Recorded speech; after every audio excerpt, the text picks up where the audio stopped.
So, hello everyone, dear students. We'll see what we mean by fundamental principle of multiplication. Okay,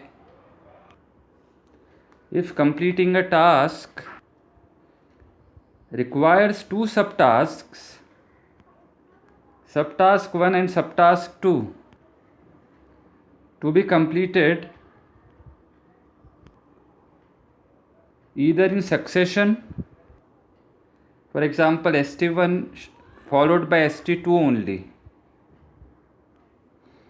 or in any order like st1 after st2 or st2 followed by st1, or doesn't matter, then fundamental principle of multiplication states that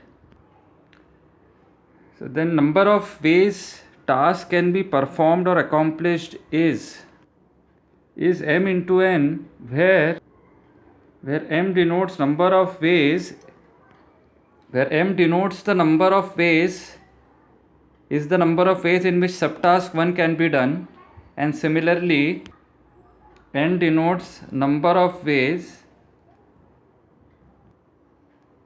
in which subtask 2 can be done. So fundamental principle of multiplication states that if completing a task requires two subtasks st1 and st2 to be completed either in succession, that is one after the other, for example st1 followed by st2, or in any order, then fundamental principle of multiplication states that number of ways task can be performed, accomplished is m into n, where m denotes number of ways in which subtask 1 can be done and n denotes number of ways in which subtask 2 can be done. Now let's see the explanation on how it came. So now let's see the explanation proof of fundamental principle of multiplication. Now let's see the proof, the explanation behind this. I will make a chart in which number of ways in which st1 is done, st2 is done, and the task is done. Okay, let's see that.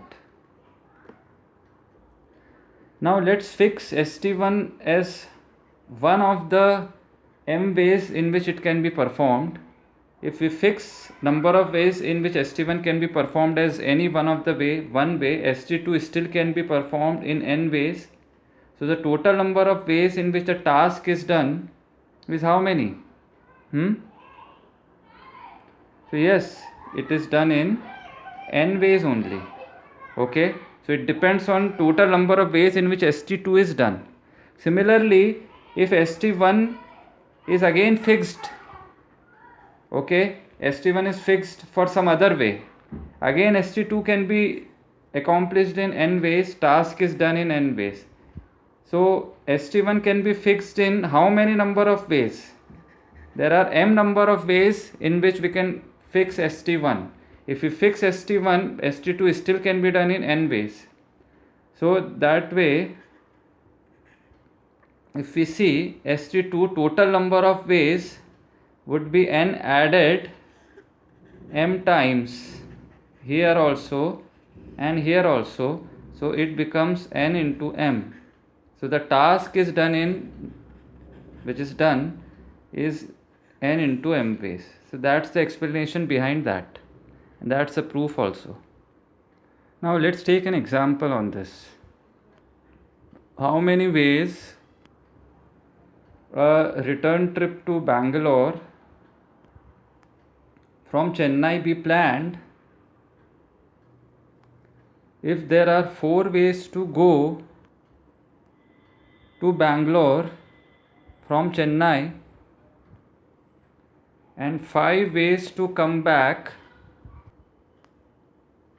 5 ways to come back from Bangalore to Chennai.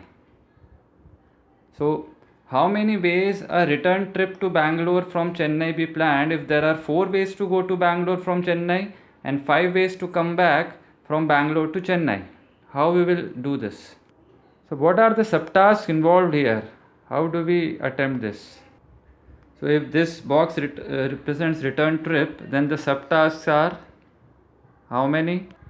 Yes, there are two subtasks, subtask 1 and subtask 2.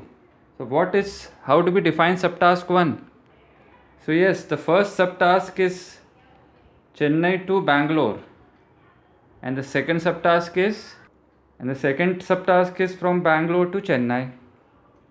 Now let's say ST1 is fixed. If we fix ST1 like number of ways as 1 only, if subtask 1 is fixed as going by bus, subtask 2 still can be performed in 5 ways. So number of return trip ways would be 5 only. So this is 1. There are 4 ways, and these 4 ways we are supposing, okay? The second is train, third is cab, fourth is plane. Although it's not given in the question, but we are supposing it. So still for each one of these supposition, when we fix ST1, the first journey to be fixed as train, still ST2 can be performed in, the return journey can be performed in 5 ways. So return trip total number of ways would be still be 5 only. So total number of ways the return trip can be performed would be 5 added 4 times, 5 into 4, 20, which is m into n only. Okay. Now what if a task requires more than 2 subtasks? Is there any generalization of fundamental principle of multiplication? So answer is yes. So now let's see the generalization in which if a task is if we break a task into more than 2 subtasks, that we will see. Before going for generalization of fundamental principle of multiplication, let's see another example. How many different signals of 2 different flags, different colored flags, can be made from given 6 different colored flags? How many different signals can be made? One below the other. It's like this. So this is a flag, one below the other, one color here, one color here. So how many subtasks are there? So yes, it is subtask 1 to fill the top flag. So subtask 2 is to fill bottom flag. Let's say the 6 colored flags, which are of different colors, are red, blue, orange, white, yellow, green. Then let's see how we will do subtask 1 and subtask 2. So how many choices we have to fill this top flag, subtask 1? 6 choices we have. So how many choices we are left for subtask 2? That's the question. So let's, for example, if the top is filled with white color, out of 6 white is chosen to be filled here, what are the choices we are left with for the bottom flag, that is for the subtask 2? So for subtask 2 we are left with 5 choices: red, blue, orange, yellow, white is already there, green.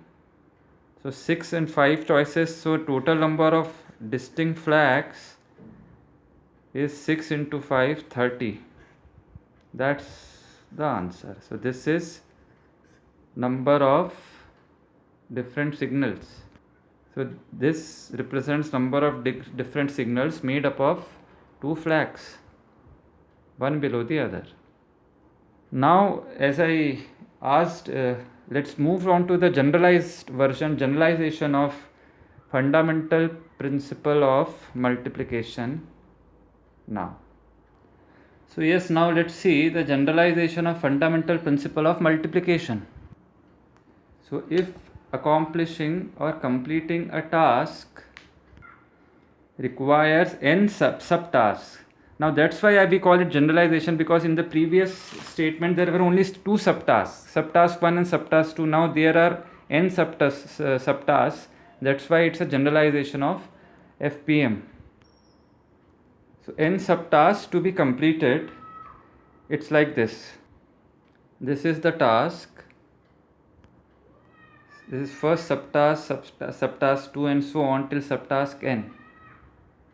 Now if each subtask like subtask 1 can be performed in m1 ways, subtask 2 can be performed in m2 ways, and so on till subtask n can be performed in mn ways, then number of ways a task is performed completed is how many? Yes, it is m1 into m2 multiplied by m3 multiplied so on till mn. So this is the general statement of fundamental principle of multiplication. Now let's see an example on this. A question paper in an exam consists of 10 true-false type questions. In how many ways question paper can be attempted? So a question paper in an exam consists of 10 true-false type questions. In how many ways question paper can be attempted? So how many subtasks are involved in this? So let's say this box is representing the question paper. Okay. So this is question 1, question 2 till question 10. So what are the subtasks?